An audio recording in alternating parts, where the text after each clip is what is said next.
গত শনিবার Wilmington church হলে বাংলাদেশের ৫৪তম মহান বিজয় দিবস উপলক্ষে সপ্তসুরের উদ্যোগে অনুষ্ঠিত হল সাংস্কৃতিক অনুষ্ঠান এবং ক্রিসমাস ডিনার।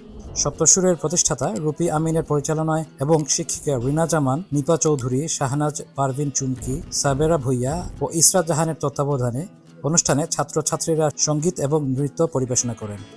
অনুষ্ঠানে উপস্থিত ছিলেন Dartford borough council leader Jeremy Kite MBE, mayor Peter Wapshott, deputy mayor Aftab Sandhu MBE, deputy leader Chris Shippam, Dartford community ব্যক্তিত্ব নবীর জামান, হাবিব রহমান, আমিনুল ইসলাম, হাবিবে আলম চৌধুরী ও ফৌজিয়া হোসেন সহ আরও অনেকে।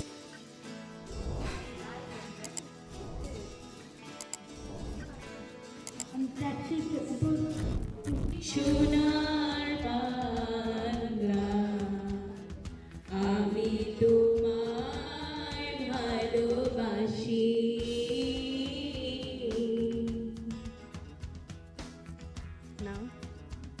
নাও